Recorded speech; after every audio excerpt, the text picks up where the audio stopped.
Hi-ho, it's Cherrybo, and whoa! I'm so excited and so happy that I got a chance to play Call of Duty Vanguard. Yes, the brand new Call of Duty game that's coming out in November that I'm competing in competitively. So yeah, I decided, you know what, let me just record some footage of me vibing so I can tell you guys, you know, whether you should buy this game, whether you should pre-order it. It might be too late to pre-order, I'm not too sure, but in general, whether you should buy this game for the public release date or not. All right, there are some complications to this game and whatnot that make it not unplayable, but just that make it very hard to, you know, completely enjoy yourself. There's no game out there that we can purely enjoy and not ever get angry at or upset at, right? Anyway, before we continue on with this video, make sure to like, comment, and subscribe. Click that subscribe button. If it's red, you're dead. Make sure to hit the notification bell for notifications. And of course, don't forget to check out my Twitch. I am doing live streams there on Call of Duty Vanguard specifically for this weekend, and then we'll see if we'll go back to YouTube streams and whatnot. Really depends on how I'm feeling and how you guys are taking in the content. So comment down below for some feedback to give me on what content to make next, and if I should keep doing what I'm doing here. Make sure to like.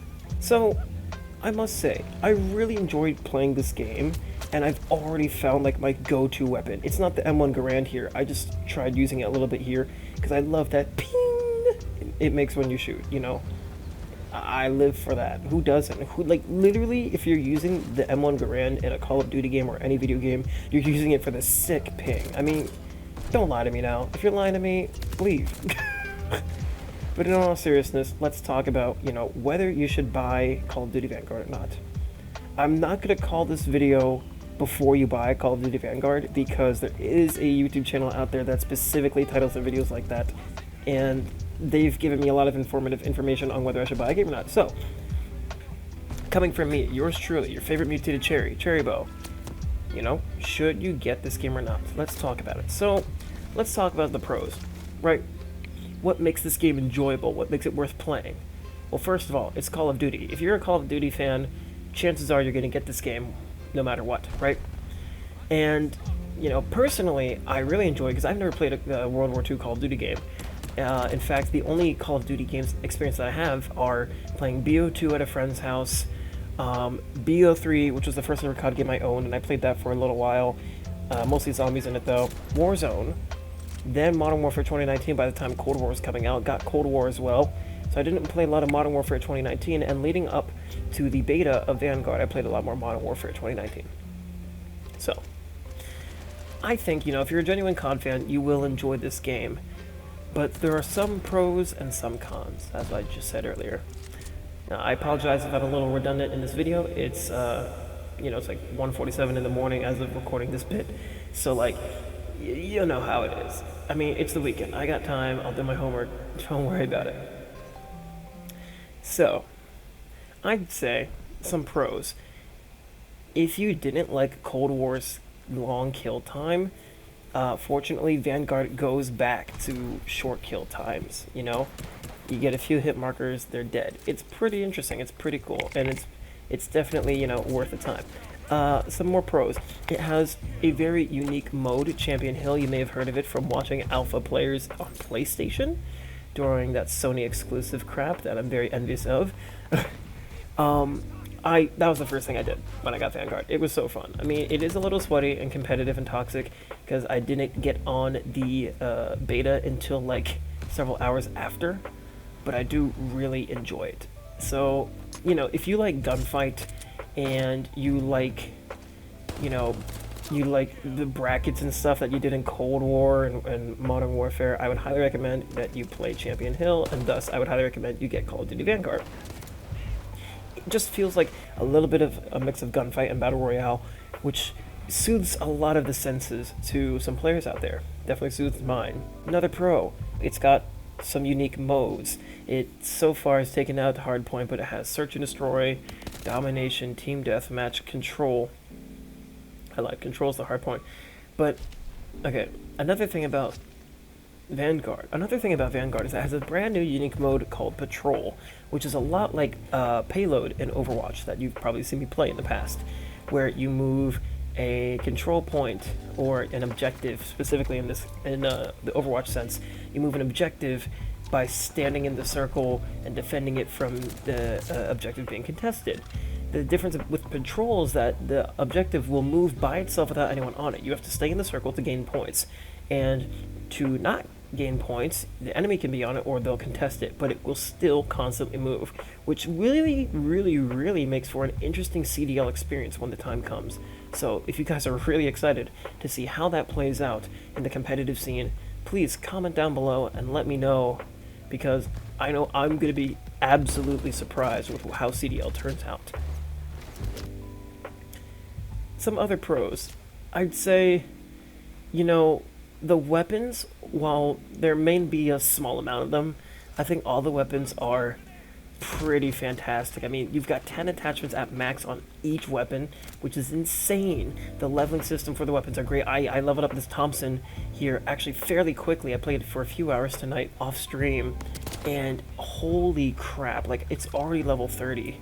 And I think the highest level you can get a weapon to is 70, which is insane. So there's a new level cap for weapons, and it just makes it have better replayability. You can constantly keep upgrading your weapons and just have a fun time with them.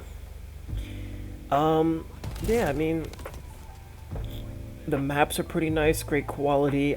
Biggest thing about this game, as you can probably tell, it's using the Modern Warfare engine, but with a little twist. A lot of people in alpha said it was just a reskin, but now that beta's out, it's a little bit more than that. It's not just a reskin. I mean, yes, you've got field mics, spy planes, something that's like a cruise missile, but also you have dogs, which I personally don't know if dogs are ever in Call of Duty other than a finisher, but you have dogs as a score streak. You get 10 kills, you send out a trio of a pack of dogs, and they go and just bite the shit out of people. It's amazing. It's hilarious. It's awesome.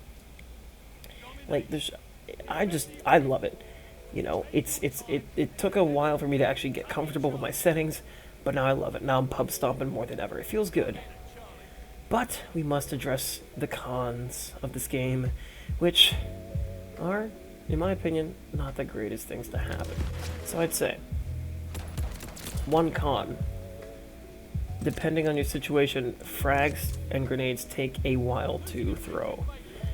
There's a significant delay that I encountered a few times where I was trying to throw a grenade under pressure, and it cooked, it barely threw, and it didn't help. Now, that may have been because of my demolition perk interfering, but the grenade just didn't go off in time. Another problem I have with the game are sniper rifles. Like, they're pretty much one-shot kills, which I know that's this point of sniper rifles, but like, if you have the Pellington, right, if you have a suppressor on a Pellington in Cold War, you're not going to kill somebody unless you hit them in the neck or the head. So I think the sniper rifles are great, just maybe too great. Another problem I seem to have personally, once again, is just, you can practically shoot through like any wall, and I hate that. I mean, not the destructible walls, I mean like concrete walls. Like, wallbang is absolutely atrocious in this game.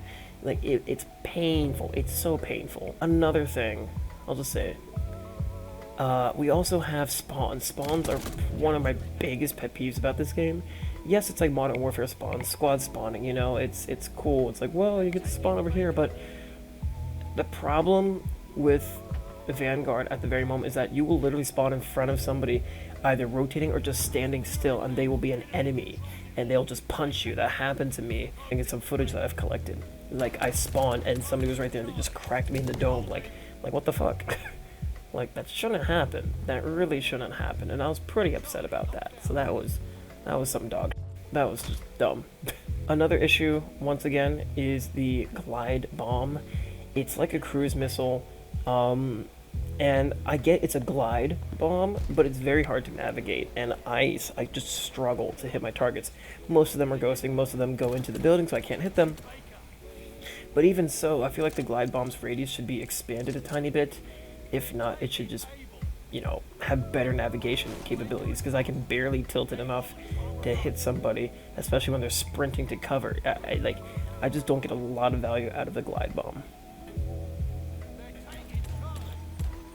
Another thing I have a problem with is the Goliath. I'm not a huge fan of RCXDs, and that's what this is in Vanguard. But I think the Goliath just has really clunky controls and barely moves in the direction you want. So that's the same case that goes for the Glide Bomb, goes for the Goliath. And I'm sure I could nitpick even more, and I probably have listed way more cons than pros, but hear me out for a second, guys. I do believe that probably the last con to Vanguard, and the con that really just, just straight up grinds my gears about it, is that it is very hard to use a SCUF controller with digital trigger stops, or just trigger stops in general. Let me explain. The point of trigger stops is to shorten your tap in order to fire your weapon. I'm pretty sure in Cold War, and Modern Warfare, and Warzone, my trigger dead zone is higher than 0. But for this game, for Vanguard here, I literally had to turn down my trigger dead zone to 0 on both of the triggers, and I still could not even shoot a sniper rifle or the revolving shotgun. I could shoot everything else, but I couldn't shoot those two types of weapons. And I find that a huge problem, because when I originally got into the game, I thought the game was broken because I couldn't shoot at all. But it turns out that the trigger dead zones might not be good enough, and I don't want to have to readjust my controller. So I think there should be, an adjusted scale for trigger dead zone in Vanguard, or they should at least fix it so it's identical to Modern Warfare.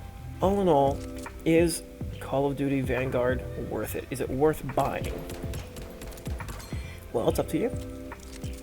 Personally, I think it's worth buying. I bought it without even thinking, because I've wanted to play a World War II Call of Duty game, and I really enjoy the whole scenery and the lore behind it, but also the raw mechanics. And the fact that I'm competing in it, I didn't really give myself a choice.